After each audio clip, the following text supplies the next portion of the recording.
TeamStrub, day 77. Greetings from Binghamton, New York. This is my former hometown, state number 37 of 50, and I'm here with Jen O'Brien from the Magic Paintbrush Project. I'm here. Jen, can you introduce yourself? Thanks for joining us this afternoon. I'm happy to do that. Can you introduce yourself and tell us what you do? Well, amongst other things, I am the Executive Director of the Magic Paintbrush Project that's located here in the Southern Tier.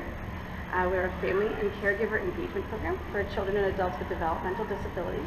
We serve about 5,000 people per year in our one office here out of Johnson City. But we also have an office in the Rochester area and an office down in Sullivan County that serves the Hudson Valley region.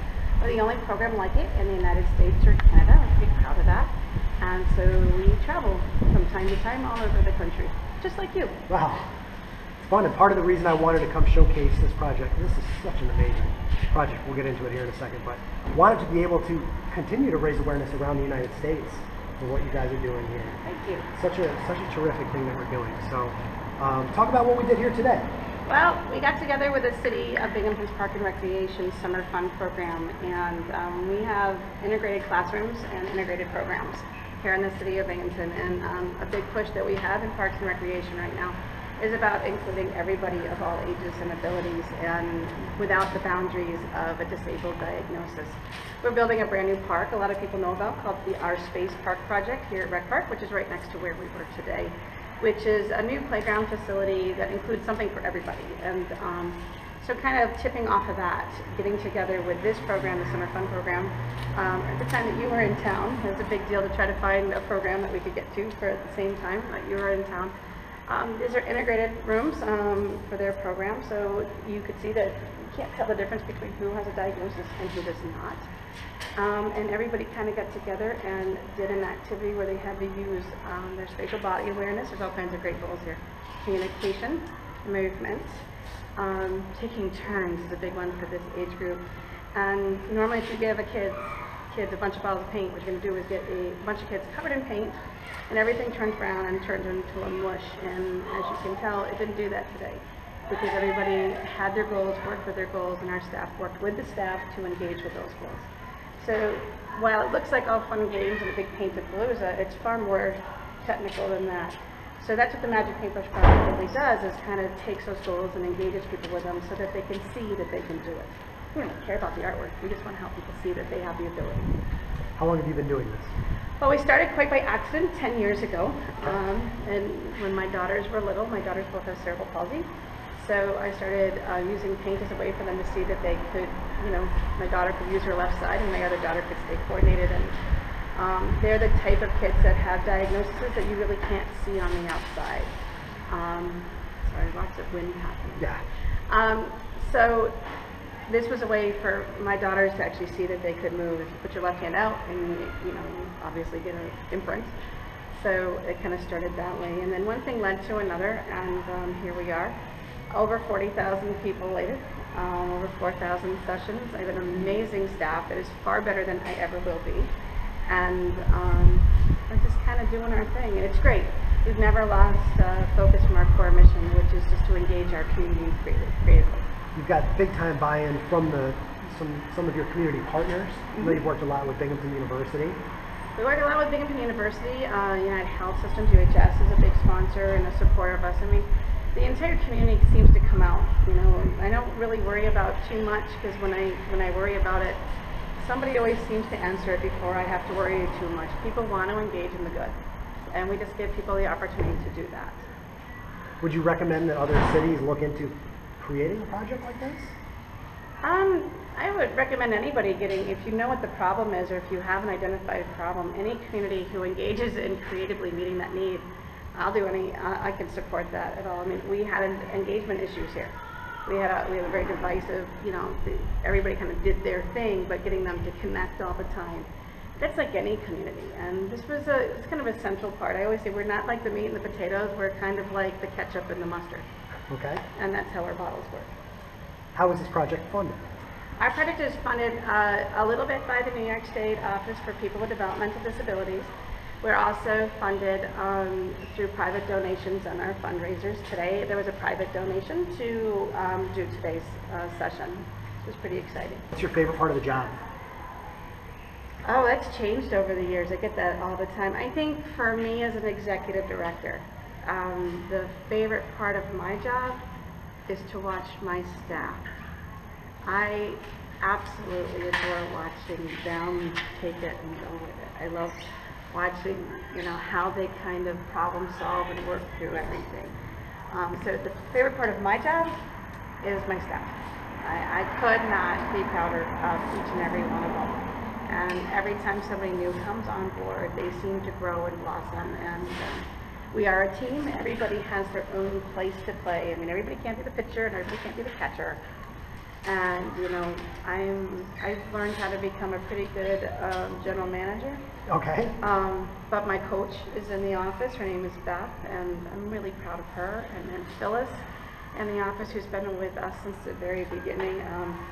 She's the CEO, CFO. She knows exactly how to make it all the moving parts fit together. I'm kind of the Willy Wonka of the gang, I think. I love that. And I really, so my favorite part of the job really is watching the staff. There's always these moments that none of us expect. And my staff often says, you can't describe the magic. But when it happens, everybody knows it happens. And it's often when I see a parent or a caregiver who typically does something for somebody out of habit. You have a person, they're looking at you and you automatically know what their need is, they do it, rather than encouraging them to do it for themselves. When I see that transition happen and they can actually physically see that person has the ability to do it, it's a transformative moment for them. We've seen first steps, first words, first everything. We did not make that happen. Every individual who comes into our organization, if they do that, we only distracted them long enough that they forgot they could not do it. So, they had it in them all along.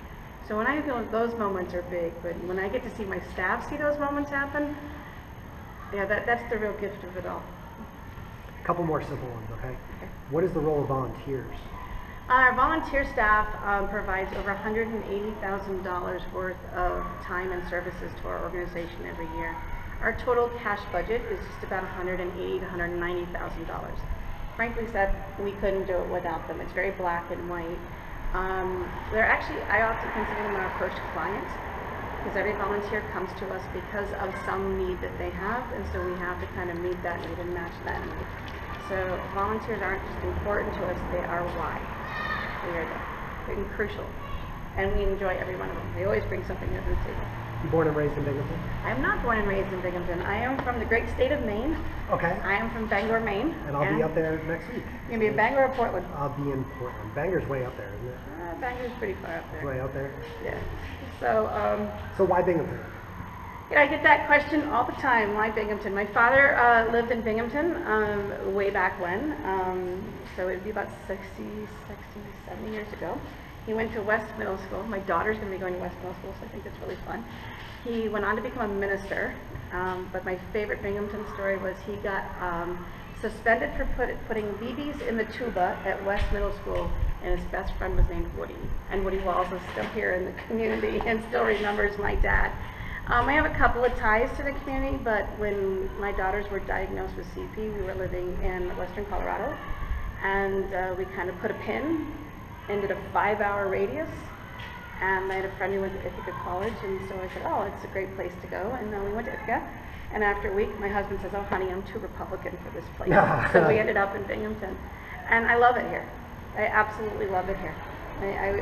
It's home. I mean, I go home to Maine, and I stay home in Binghamton, and I don't see anything else in my future besides Binghamton and Bangor. I love how the downtown is transforming. That's something else I really like about our area. We have some really good food going on. There's some cool stuff going on. There's a lot of, and the arts community is great, and people care. It's actually the smallest big town I've ever lived in. Everybody seems to know each other, but they kind of get it. I like it. I need you to plug your website and where people can learn more about Magic Paintbrush. It's very easy. There's 2 different ways to find us. If you can't remember Magic Paintbrush Project, because we have the project at the end, there's always Life is Washable. If you type in Life is Washable, you'll find us as well, but it is magicpaintbrushproject.org, .net, all that, and then Life is Washable as well. You can find us on Facebook, Magic Paintbrush Project, if you want to learn more about City of Binghamton, Parks and Recreations Our Space Project. It's Our Space Park. Can't say enough about Our Space Park. It's an innovative program. It's going to be the only park like it on the entire Eastern Seaboard, and I'm really excited about that one. We're going to wrap up here, but I have to tell you an anecdote very quickly before we do. It was like 3 years ago at the Binghamton University Alumni Golf Tournament, which is tomorrow, by the way, no coincidence. I was talking to you about social media and that sort of stuff, and you came up to me and looked me in the eye and said, with what you're doing, you can make a difference. I don't know if you remember saying that to me. Maybe you do, maybe you don't. I have a I big know you mouth. have a lot of I have a big conversations. mouth like that, so yeah. But so much of this stuff, and again, these experiences that these kids had today, they'll stick with them. And that conversation with me stuck with me. Oh, thank you. And so when I started doing this trip, I knew that this was the organization that I had to Oh, that connect just touches me. Thank you. to Binghamton Oh, thank you. Thank you so much. to help you. I appreciate it. You know, so day 30, day 77, state 30. I don't even know where I am anymore. But Well, I thank think you so you're much. day 77, state 35. State 37. There you That's go. right. Somewhere in the 70s. Jen, this was a magical day. Thank you. And I really appreciate you doing this today on short notice and in the middle of the work week. And It all just- happens. You're the best. You really are. Thank you.